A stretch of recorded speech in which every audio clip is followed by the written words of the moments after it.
En la clase de hoy vamos a hablar sobre el libro de Friedrich Hayek, El camino de la servidumbre, un trabajo que ha recuperado llamativamente su protagonismo eh,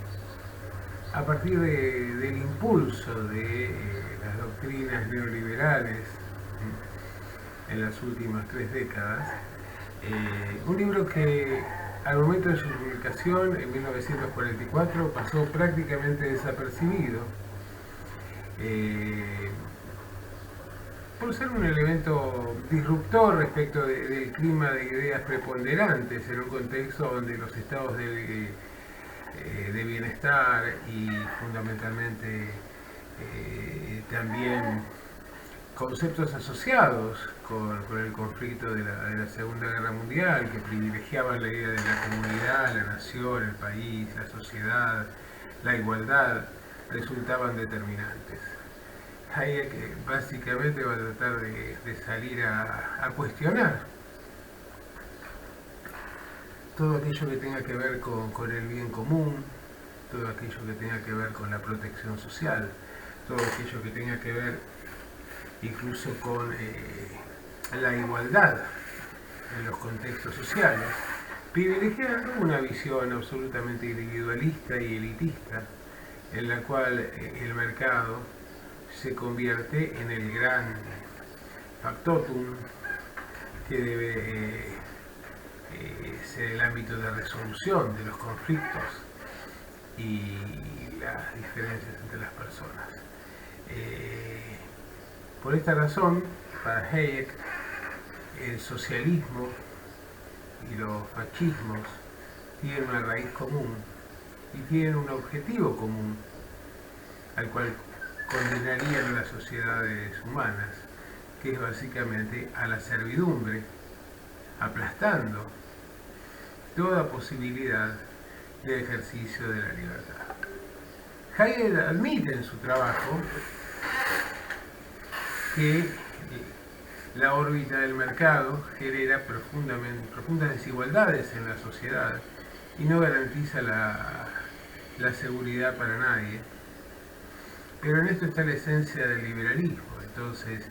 lo considera como un precio muy bajo a pagar a cambio de poder aprovechar el disfrute pleno de las libertades humanas. En líneas generales, Hayek ve como más o menos hasta 1873 existía una visión de la libertad que estaba imbuida en el liberalismo inglés, un liberalismo en el cual la igualdad no tiene ningún estatus más allá de la descalificación y básicamente se maneja en la órbita de la relación entre libertad y propiedad. Por esta razón, los planteos de autores como John Stuart Mill o David Ricardo o Alexis de Tocqueville, por ejemplo, el propio Locke, en realidad se preocupaban más por el hecho de la protección del individuo frente al avance de los poderes públicos que por el hecho de garantizar concretamente mecanismos para posibilitar el progreso y la equiparación de los miembros de las sociedades humanas. En realidad, para Hayek lo que debe existir son reglas de juego claras, reglas de juego que limiten el poder de coacción del Estado, que fundamentalmente, como en una avenida, dice, donde aparecen los carteles indicadores, se generen determinadas normas que sean lo suficientemente previsibles como para tomar decisiones y luego dejen librado al individuo la capacidad de decidir cuál es el rumbo que debe tomar. Por esta razón, entonces, él considera mucho más importante el hecho de que el ser humano pueda tomar decisiones libres de cualquier tipo de coacción antes que garantizar la dignidad y un determinado estatus de satisfacción de sus necesidades por parte del conjunto. El texto de Hayek esencialmente plantea que luego de la década de 1870 o a partir de la década de 1870, ese papel rector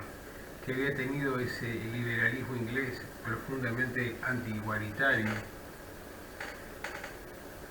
hubiera sido desplazado, lamenta que hubiera sido desplazado por autores alemanes básicamente, que en realidad se preocuparon más de la situación y el porvenir del conjunto de la sociedad antes que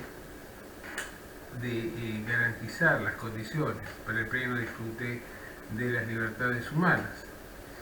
Y básicamente también lamenta el hecho de que el liberalismo haya sido de alguna manera presentado crecientemente como conservadurismo y que en realidad el papel de defensor de la libertad se le haya sido adjudicado de manera absolutamente injustificada, en su opinión, al socialismo. Es decir, la idea de que la libertad humana solo podía desarrollarse en un contexto de igualdad de oportunidades y de igualdad o de cierta equiparación en lo que tiene que ver con los recursos económicos de cada uno. Es muy interesante ver que hay una operación permanente que hace Hayek, que es el hecho de que contrasta al socialismo y a los fascismos, al totalitarismo en general, o a los totalitarismos como los va a definir, con las condiciones históricas, ¿no? Con la experiencia histórica. Entonces plantea que en realidad la aplicación de estos criterios protectivos de la sociedad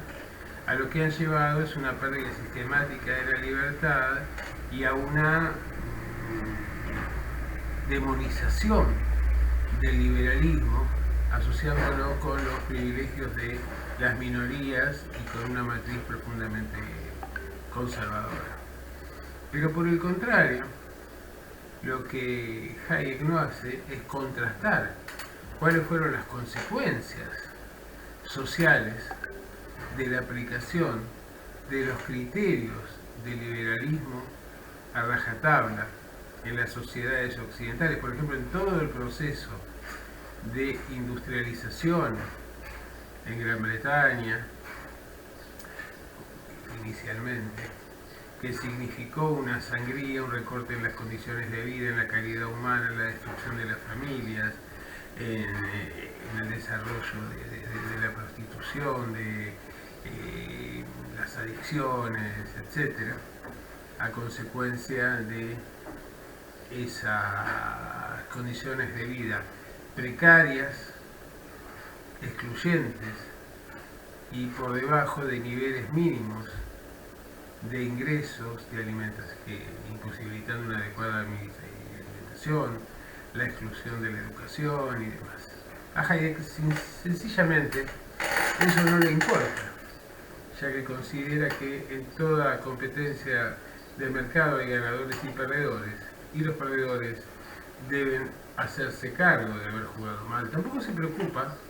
y esto es muy interesante, ya que afirma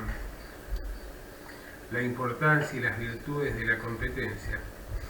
no se preocupa del punto de partida. Es decir, si bien plantea que el liberalismo está en contra de todo tipo de privilegios, y que se basa fundamentalmente o que privilegia aspectos tales como el riesgo empresarial, como la voluntad de innovación, la capacidad de adaptarse a las demandas del mercado, etcétera, etcétera. Sin embargo, no pone en cuestión un tema esencial, al cual el liberalismo generalmente siempre le ha escapado, que tiene que ver con la herencia. Es decir, cómo es posible considerar una competencia donde los participantes no gozan de condiciones iguales al momento de comenzar a participar dentro de esta competencia social. Es decir, ¿de qué manera podríamos pensar que estaría en las mismas condiciones de disfrutar la libertad y los supuestos privilegios de la libertad, tal como la entiende Hayek, aquel que nace en una situación de exclusión o de marginalidad o en una condición de miserabilidad económica, y aquel otro que nace en una cuna dorada y que tiene a su servicio y a su disposición los elementos indispensables para triunfar en la vida de acuerdo a los parámetros que impone esa economía de mercado y la cultura que le acompaña. En realidad lo que se advierte en el trabajo de Hayek, como se advierte en general en el liberalismo ultranza, es el desprecio por las mayorías, ¿no es cierto?, las cuales de alguna manera condena por el hecho de no haber sido exitosas. El problema era si se han dado las condiciones sociales para que esas minorías puedan ser exitosas. Y por el contrario, hay un descrédito permanente a todo aquello que tenga que ver con la acción política o estatal para tratar de mitigar esas diferencias y garantizar niveles de equiparación que conviertan las sociedades en más igualitarias y más justas.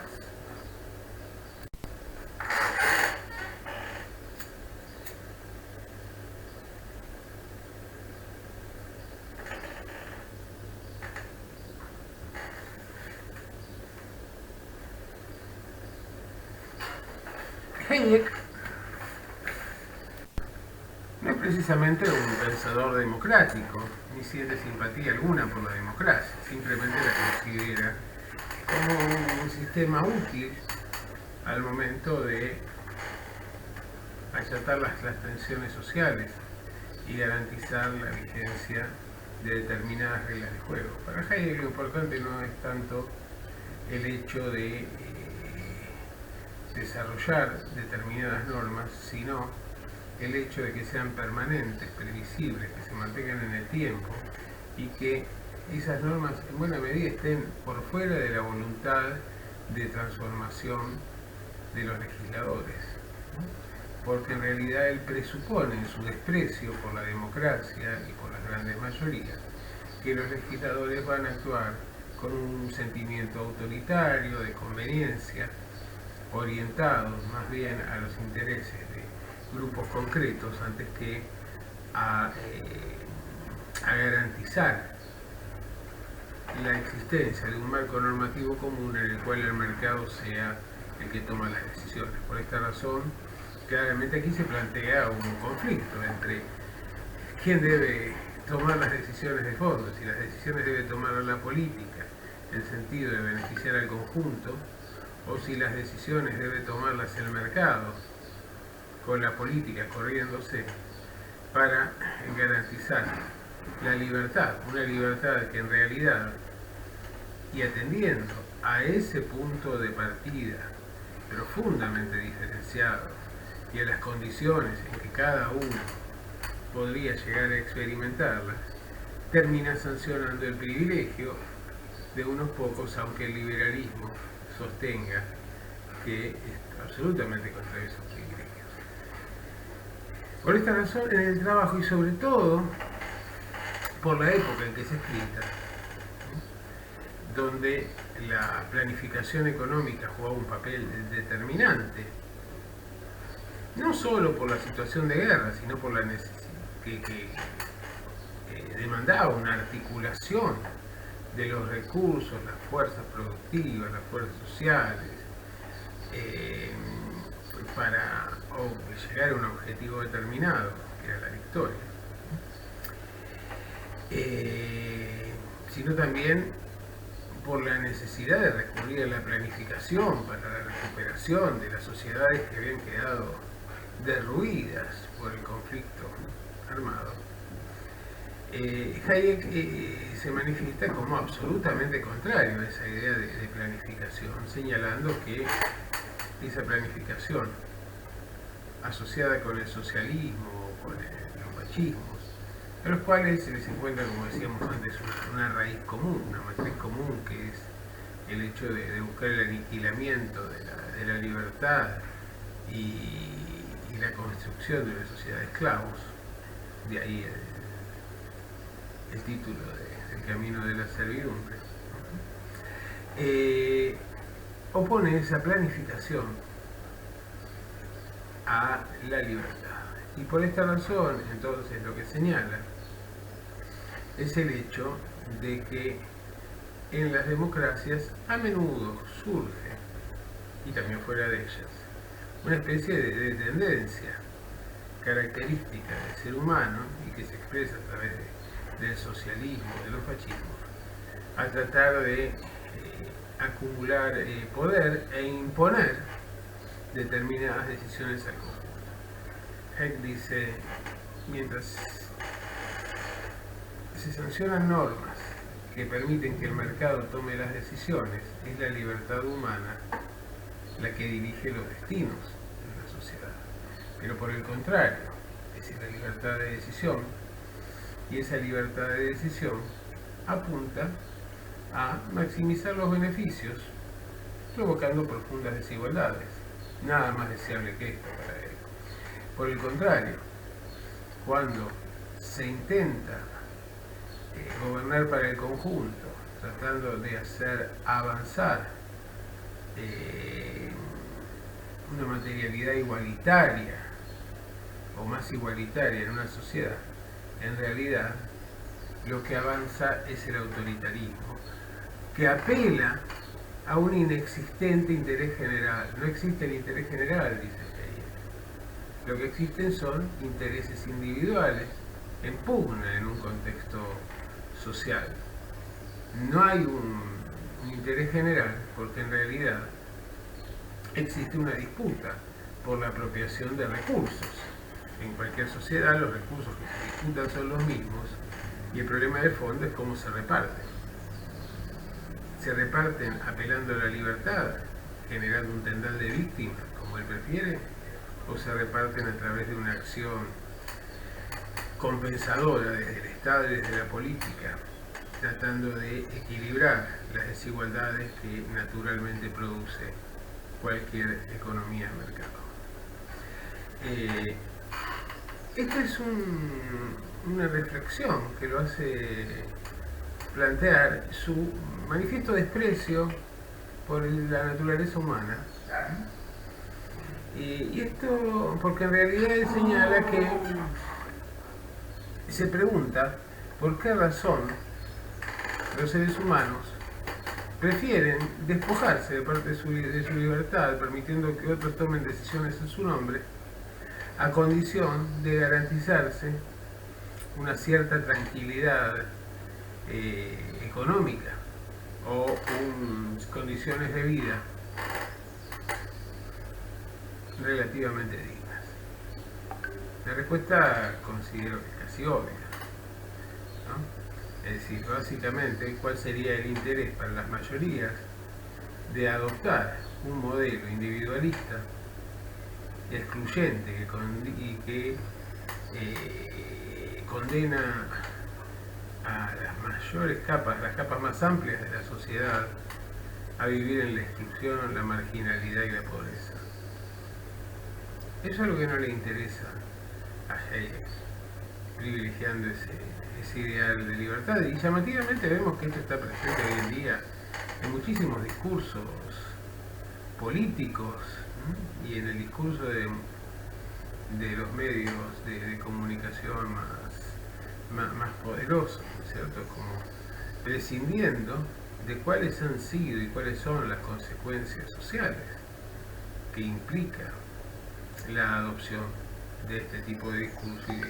y su traducción en la acción concreta. Por esta razón, señala que en realidad el socialismo o los fascismos en esta posición de promoción de la igualdad, en realidad lo que hacen es suprimir las libertades, llevándonos a la etapa preburguesa o preliberal o precapitalista, como la denominan él, en la cual los roles sociales y las tareas de cada uno estaban predeterminadas a partir de su ubicación en la estructura social. Esto es muy interesante porque realmente, digamos, condena la expectativa natural de una vida digna para sí y para su familia y para el conjunto de la sociedad, la idea de solidaridad social, considerándola como un factor que contribuye a este camino de servidumbre,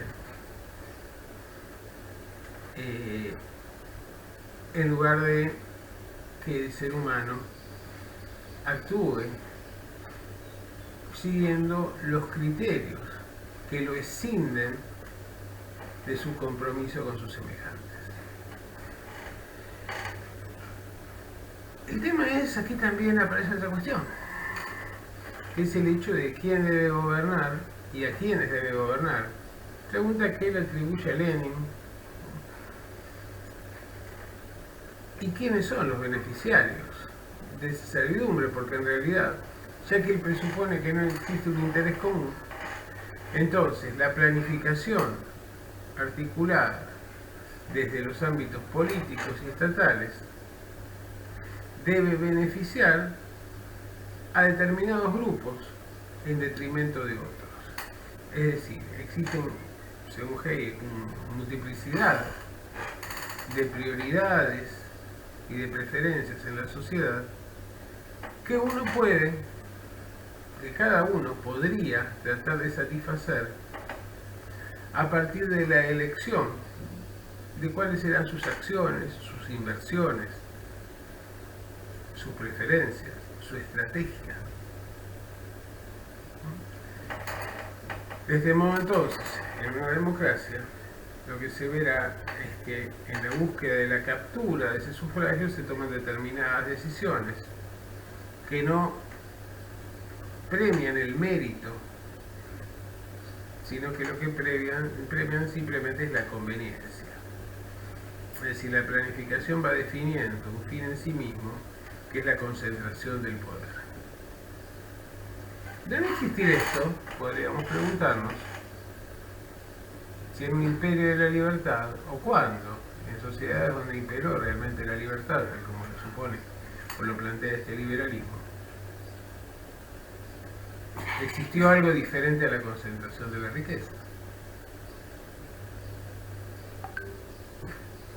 De esa práctica irrestricta de la libertad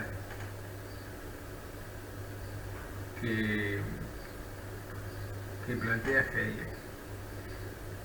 puede surgir algo diferente que sociedades concentradas, cada vez más concentradas en cuanto a riqueza y capacidad de decisión y exclusión y miseria para el conjunto.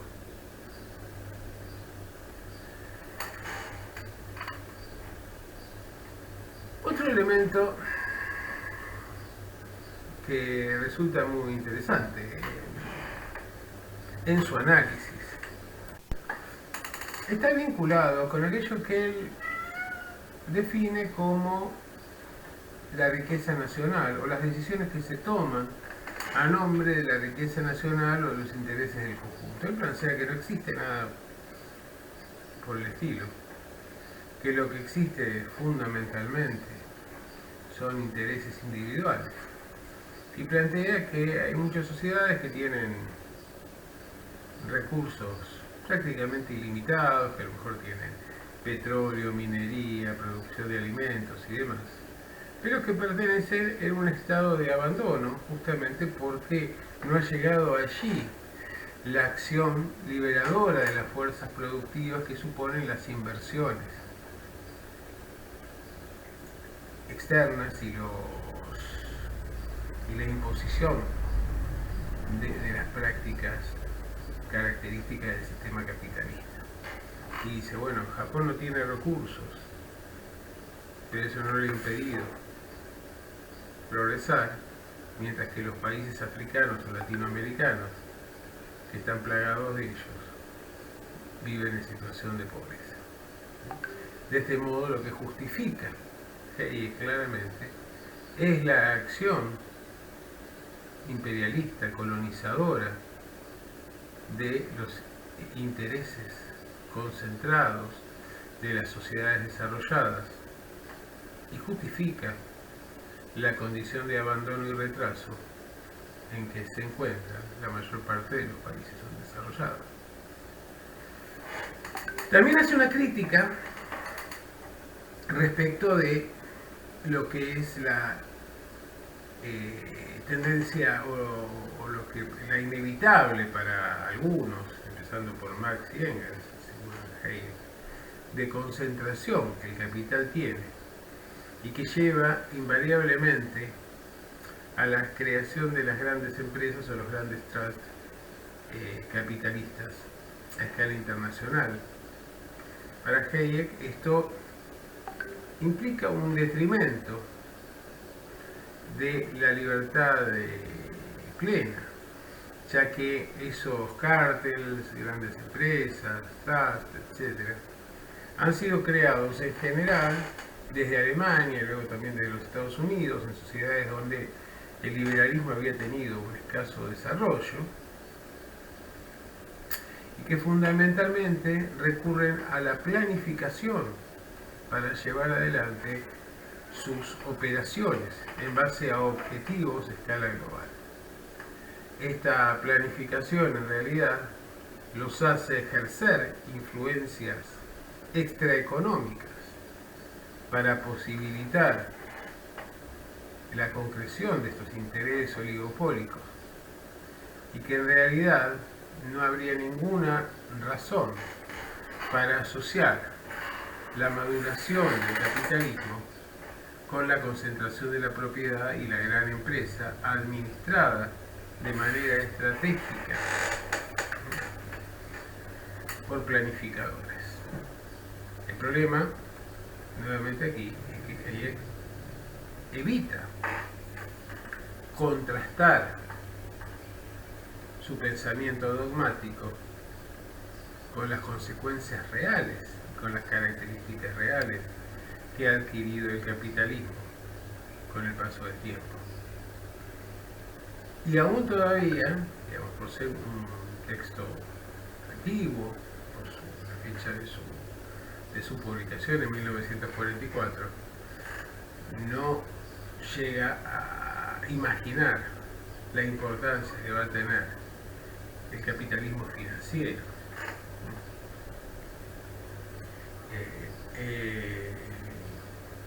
generándose como, digamos, la órbita de construcción de los niveles más significativos de rentabilidad y concentración de la riqueza con el paso de los años. Hayek entonces es un pensador claramente antidemocrático que dedica su obra a tratar de instalar el dogma de la libertad,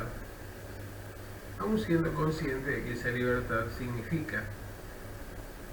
la exclusión, la pobreza, la miseria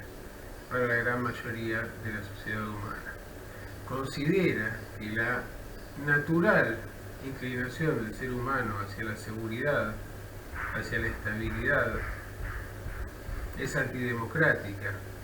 y solo puede asociarse con una vocación de servidumbre. descalifica a la política, negando que su tarea pueda resultar benéfica para las grandes mayorías excluidas, por ejemplo, o para la administración del conflicto social, o para la regulación de la puja distributiva, y solo ve en la política la vocación de poder y la expectativa de reemplazar una conducción del desarrollo de las sociedades humanas en manos de individuos aislados, en competencia entre sí, por una planificación que privilegiaría los intereses de algunos o de algunos grupos en detrimento de otros.